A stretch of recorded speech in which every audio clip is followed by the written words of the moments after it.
I'm here with Jules of Set Your Sails to talk about their upcoming new record, Bad Blood, out April 12th on Napalm Records. And I hope you don't have any bad blood with me.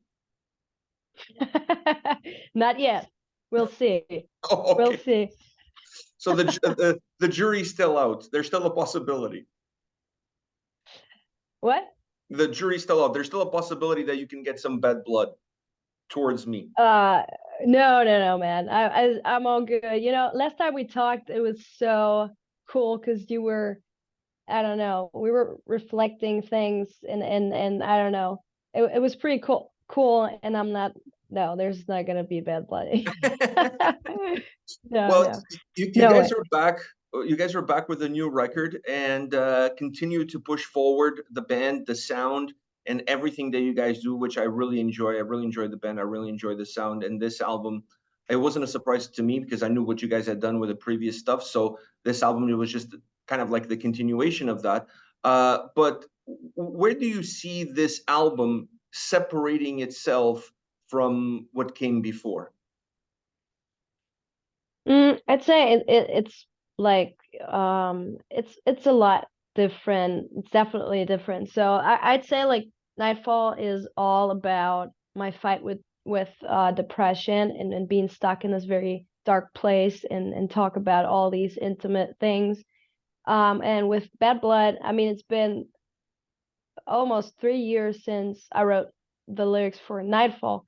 So a lot has changed, and I came out of this victim role pretty much a little bit, like put the focus on different perspectives and kind of like wanted to talk about other topics rather than just only about talking about depression. So it's also about standing up for yourself, being more self-confident and coming out of this darkness. I mean, not completely, of course you cannot um heal suddenly from depression, but wanted to put the focus on other topics also that was important to me. The first thing that I notice about this record is that it has a very mature, complete feel to it. It sounds like an album that is coming from a band that has taken some bumps, but it has learned along the way what releasing an album really means. So when you look at this record, do you see this album as a more complete body of work all around? You know what, the funny part about this is that I wrote this record with our producer Julian Boyka in within 3 months. So there was not really that much time and that much I mean it was very intense. It was a very intense writing you know time writing it. So I'd say what I did this time was I didn't sit down really and you know got stuck with the lyrics or with the melodies. I just wrote what came through my mind, and we took that, and I didn't, I changed every chorus for Nightfall for about 5 times or something. I was like, oh, this isn't good enough, we have to change this, we have to do this, we have to do that. And like, no, I just wrote it. Like Bad Blood was written within one day, Halo was written within one day, and that was so cool to just not overthink things, but just to write stuff and then listen to it like 2 weeks after we wrote it, and then we were like, this is good enough. We're just gonna stick with it. And since we've had such less time, um I'd say we put way more work into Nightfall than we did with Bad Blood, but it's still, it was just like writing, and like we're just gonna put it aside and keep writing new songs, and then suddenly we've had like 10 songs and we were like, okay, this is the album, this is it. And that was pretty refreshing. Like, of course we put a lot of work into it. I was working for 3 months straight. Like I was writing 5 hours a day, and then I went to my 9 to 5 job, so that was so exhausting. So but I wasn't overthinking things so much as I did with Nightfall, definitely. maybe that's the key, because this album has a more mature feel to it. It has a more when you look at the structure of the record, when you look at the flow, when you look at the lyrics, at the music, the vocal performance, this album just feels better crafted all around. So maybe the key is to not overthink it. Yeah, definitely. Yeah. You know, if we've had more time, we would just continue with that, and just keep writing, keep writing, keep writing, and see what comes out. But we managed to write exactly 10 songs um within the time, and it all, I think it's exactly that. Like sometimes you just have to sit down and just write and not overthink everything for the thousandth times, and then just you just get lost. Um, so yeah, maybe that's the key. Maybe we're just gonna keep working like that if it's working out so well. Yeah, if it works, if it ain't broke, don't fix it. Uh, Yeah. do you ever think about the expectations that the fans have on the band, and then how do you manage those expectations versus your own desire to grow as an artist and to grow obviously as a person? To be honest, I mean, first of all, we're not such a big band, so I mean, we do have a fan base, but it's not like a zillion people waiting on the record, and we have a lot of pressure. I never ever think about other people rather than myself while I'm writing. I'm actually not even, I'm not, I'd even say that I'm not even thinking about myself while writing. I'm just writing, I'll just go with whatever comes through my mind. And at the end of the day, if people like it, that's cool, but I'm not writing music for people to like it necessarily. Of course, this is how a band works. Of course, you have to sell the product, but I believe that as long as it's authentic, people gonna like it. And if they don't, that's totally fine, but this is what I can do. This is all that I can do. And if it's not good enough, then that's not good enough.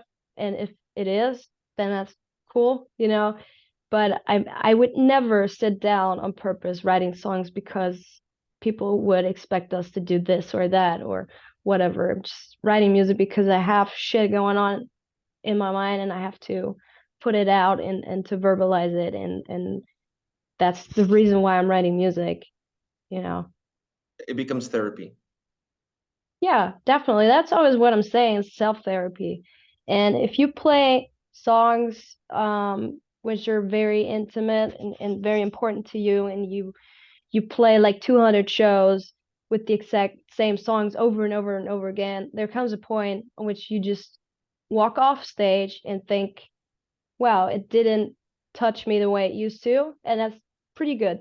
This is what it should be. Like, I'm not 100% over it, but I'm better with it. You've come along the way. I can totally see that. And piggyback off of that, you mentioned the lyrics. While this album may not touch as deeply into that depression topic of the previous record, it's still a super personal album from a lyrical standpoint. Were you looking at not only sharing your personal thoughts on these topics, but maybe sharing them in a way that other people can also make these topics their own? Was that part of your thought process or no? Actually, not, to be honest. I was just writing what I was thinking at the time. Of course, I was thinking, oh, can I really say that? Is that okay? Is that, I always overthink everything I'm doing, and it's never good enough. I've even had a mental breakdown when the masters came back and I've listened to the record for the first time, and I was totally freaking out. I was sitting at home, I was crying. I called the guys. I was like, we're not gonna release this. This is total crap. It's so bad. It's not, no, it's not gonna work. Like, I always do this, like, self-destructive behavior. And um they convinced me that this is exactly this, as I already said, this is all I can do. This is what I can write, this is what I can create. And if people can identify with it, that is the coolest thing ever. I've had that in the past. I've had people walking up to me at the merch table saying that they feel so connected to it. They even cried, and that felt so surreal, like weird. I'm sitting in my bedroom writing songs, and then people can relate to it. But no, I never sit down and write songs on purpose. I think as I already said, if it's authentic and if it's, you know, true, then people will stick with it, definitely. So yeah, no, I do not think about that at So, all. so what did the guys have to tell you to convince you that the material was good enough to be released? You know, I always have I mean, you know, I'm friends with Andre, for instance, for 7 years now. He's been working with me for 7 years. And every time I'm freaking out, I have this like twice a year or something. I'm totally freaking out. I'm like, I'm gonna quit the band. I'm not good enough. This is all shit. I'm not a good songwriter. It's not gonna work. And he stays very calm. He's like waiting. He's not answering anything. He's just waiting. And then he gives me a call saying, "You little fuck. You just gonna stop talking like this about yourself, first of all. Second of all, we've had this a zillion times. You just gonna keep your mouth shut and you're just gonna keep going. This is fucking good. It's gonna work. If it's not, it's totally fine, but this is all you can do. It's all good. It's good enough." And I don't know, I mean, we had to release a record, so it's not like as if we had an option, you know? And I was like, okay, we're gonna release it. Whatever. People gonna hate it, but fuck it, okay. You know, like that. They just keep talking. They just keep talking to me very positively. And like, is this gonna, it's always the same. I could even record it myself and keep playing it to myself, Just put like it all the on loop. it's gonna work. Yeah, on loop. Like it's gonna work. It's all good. You're gonna be fine. You know, constantly. Yeah, I'm a very exhausting person to be around, I guess, especially working with. Well, for whatever it's worth, I think this is the best record you guys have ever released. So Well, thanks, all man. of that anxiety that you went through, all of those inner demons coming out and telling you that this was shit. I'm glad that you didn't listen to it and you set it aside and you decided to release the record because, like I said, this is the most mature, the most complete album that you guys have ever done, and a large part of that comes from two factors, in my opinion: the overall length of the record and your vocal performance. Now, when it comes to the overall length of the record, this feels like a set list. Do you get that feeling, like the length of the album, the way the songs are put together? It's almost like you created an album that could be played from start to finish as your set list. No, I didn't think about it, but we're actually gonna almost play every single song from the record in our new set. No, I didn't think about that. No. Like even the length of time of the album, like everything surrounding this album. When I was listening to it, I was like, wow, it's like they know how much time they have on a set and they created an album that kind of fits that. I was like, these guys really analyzed all the details. Turns out I'm the one Yeah. analyzing all the details. Man, we didn't analyze shit, man. We were like working our asses off at 7 a.m. in the morning, writing songs, being completely, I don't know, man. I didn't like I was literally sitting there. See, Just keep doing the lesson you have to take from this is that when the next person that you're doing an interview with asks you this question, you say, yeah, yeah, we totally had it planned yeah. out. We had this, like, we had a vision board, and on our vision board we had this all planned out. You just own it. You know what I mean? Like, just Okay. own it, you Yeah. know. That's a great advice. Thanks. That's great. Yeah. It was all on purpose. I was just kidding the entire time. Yeah. We sat down, we've had like conversations about everything, and it was all on purpose. Yeah. Yeah, you The guys were like intention. drinking bourbon until like 7 o'clock in the Yeah. morning, uh, Yeah. while watching, I don't know, Black Mirror or something, trying to get inspired, and Yeah. everything was to the detail. It was like you guys were planning a trip to the moon or something. Everything was to the Yeah. minor detail.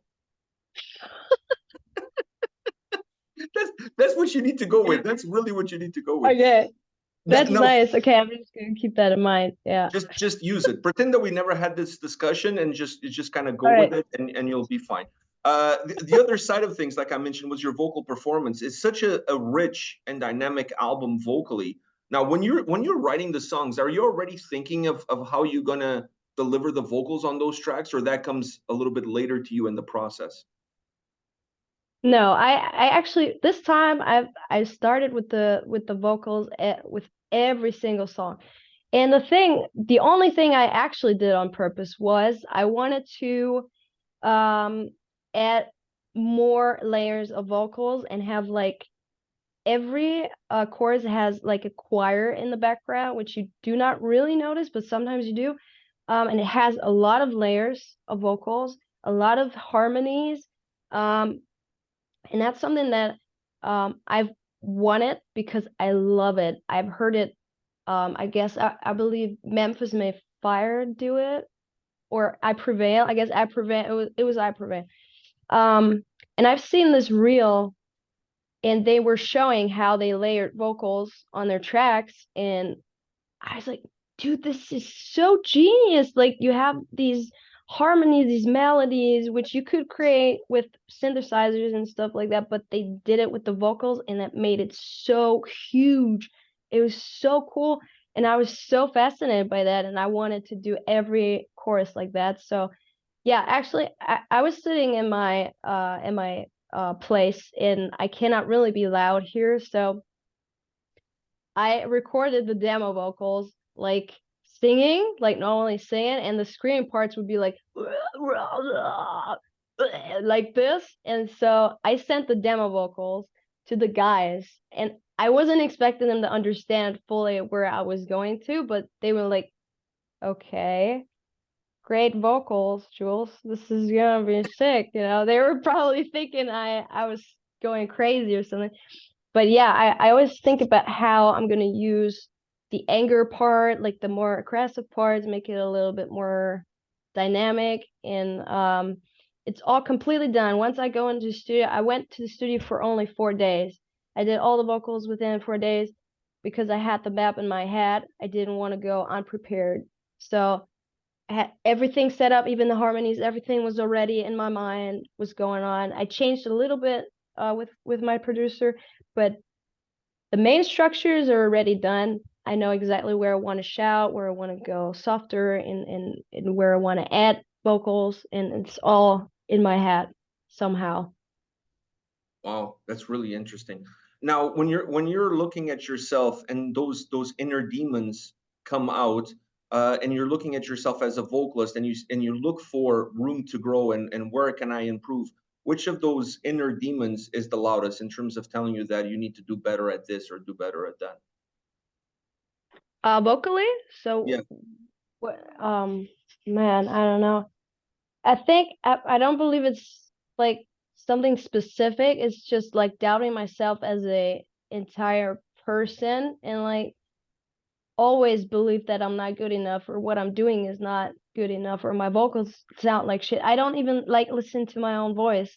Like once the masters are done and I listen to everything over and over again, um I'm not listening to it anymore because I do not want myself to convince me that this is shit, and my voice sounds shitty. I believe that it's more like an general problem I have with myself in the sound of my vocals, and convincing myself that I'm not a professional singer and this is all just a like coincidence that I'm doing this more professionally, but I'm not a professional singer. That's also one point I told the guys. I was like, okay, you know what? I'm gonna quit the band. I'm gonna leave the songs with you, and you're gonna record this with the real singer. This I remember it, and they were like, "The fuck are you talking about? What? Like, doesn't make sense." I'm like, no, it doesn't sound well. So I believe it's like more like the sound of my voice for some reason. I don't really know. I tell you, the guys, whatever they did, the patience that they have, definitely paid off. I think sometimes we are our worst critics, and definitely we are our worst enemies. I'm personally guilty of that with myself as well. So I can understand exactly where you come from, and I can understand exactly where you are at that point, specifically when you have this record looming and you're trying to put this together. There's always those self-doubts that creep in. I have to say, your vocal performance on this album is phenomenal. It's really inspiring. I really enjoyed it was like you're singing in the shower because it didn't feel forced. It didn't feel. I've never heard you singing in the shower. Now that's going to sound super creepy, but I hope you understand what I'm trying to say here is that it felt very natural. Like it didn't feel like you were contriving it. It just felt very, very in the moment, like the flow of what the music was asking for, the way you felt towards the lyrics, and everything just kind of came about. I noticed the layers as well.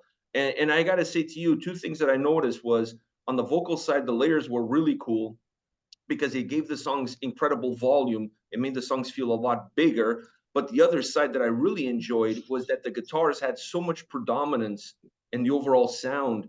And you guys didn't go with this overly synthesized experience, which a lot of bands in the scene are doing it now. It's almost, you can hear more synths than you can hear guitars. So was that the guy saying, like, did you guys have that overall thinking of this is how we want our sound to be like. So when we play live, this is the experience that fans are going to have.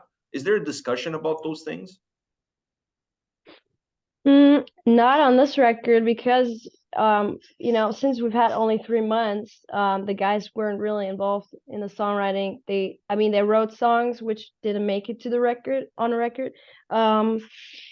But when my producer and we wrote it, I was like, I want to go back to the 2000 vibes. I don't know, like being more, I don't know how to label it, like more punk, like, you know, like come I didn't really want to sound like the Zillions metalcore band. Like I wanted to get away from this genre a little bit because I'm more into like rock and roll. I do not even listen to so much metalcore myself or metal even. I'm more like a AC/DC kind of person, I'm more into rock and roll really.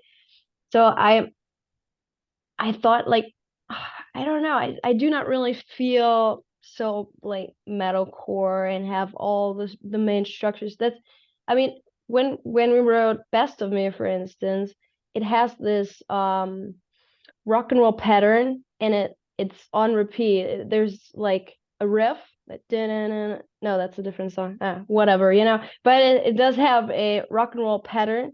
Then there comes the vocals and then it goes back into it. That's like a specific, like a like a rock and roll pattern, common rock and roll pattern. And I liked it so much. I was like, I want to go back to rock and roll and punk like more rather than going into metal or metalcore. And I believe that's why it sounds a little bit more like rock or alternative. I don't even know how to label it, rather than another metalcore record. That was something that I didn't really want because I do not really feel like it. It feels like I've grown out of it, or even I went back to my roots when I started playing guitar and stuff. It was all rock and roll, and yeah, tried to put that together somehow. I don't know. Look at you becoming an adult. Yeah, About your taste in 33 and music. I'm finally becoming an adult. Yeah. Trust me, it doesn't get any easier as you get older. You actually tend to be more of a child the older you get. So you're kind of at the twilight between becoming an adult and then realizing that it's not such a great thing, and then you want to kind of become a kid again. So Yeah. you have a couple more years before you get that turnaround thing. One last Nice. question for you. Outside of music, when you're not stressing about making a record, when you're not putting yourself through those incredible hours of making a record, what motivates you to get up in the morning? I don't even know, man. I thought you were going to say, I don't get up in the morning. I sleep until I 4. do. Since I'm a social worker, I actually start very late. So my days start actually at like 1 p.m. or something. So I do have a lot of sleep and I do need it. I cannot wake up early. It's not working out. And I love working in the night actually. So I'm completely destroyed. If I would have to work at a normal job, I would like be like this all the time. Um, yeah, what motivates me? You know what? To be completely honest, there are days on which I cannot get up, so I'm not always motivated. I'm like, everything sucks and everything, I'm just gonna cancel everything. I'm gonna move to I don't know where, and get a German Shepherd and just live happily somewhere. But You know, you can get a I, German Shepherd now. You don't have to move somewhere else to get one. yeah, I don't know, man. I'm like, why being on tour, having such a big dog and they need so much attention and stuff that wouldn't feel comfortable with me. I would like to really take time and train them and like, Maybe start do with a cool stuff poodle or with them. something. Maybe like graduate to a bigger size I dog. do have a dog. I actually do have a Oh, dog. She's sleeping over there. She's a Romanian shelter dog, and she's very cute and very easy to handle. So that's why it's working out with her because she's not, you know, she's just demand. sleeping all day. Yeah. You guys have German similar Shepherd wouldn't work. personalities. Yeah, you guys have similar Yeah, personalities. right. Eating, sleeping, and fooling around. Yeah, pretty much. Yeah, Yeah, there you but go. I don't know what motivates me, man. Sometimes I'm really stuck, and then sometimes, one thing is actually that it's not a solo project, so it's not only me. I have some responsibility also for the guys because they are really motivated. They are the ones who, if it was all about me, I wouldn't tour at all because it's like I don't like touring, not playing shows, like actually touring, like getting to the venue, sleeping at hotels and all that. I'm not a fan. I cannot sleep. I do not eat and all that stuff. But I know that they want this and I know that they need me to do it because they cannot play shows without me. So that's something that motivates me definitely, that I do have some kind of a responsibility for the guys also. Wow, that is very heartwarming for you to say that. You know what I mean? Like really, I'm not joking. I'm serious. Like that was very heartwarming. My motivation is to one day start an animal shelter. So there you go. So maybe Oh, when I start my animal shelter, you can come and rescue a German Shepherd. yeah. That it's gonna be a German Shepherd out of a shelter, probably a very old one. I don't care. The ugliest dogs you have, I'm gonna take them all. I'm gonna take like 5 of them or something. If the band is over one day, I'm gonna get like 5 shelter dogs. Like Instead of always a pick the ugliest.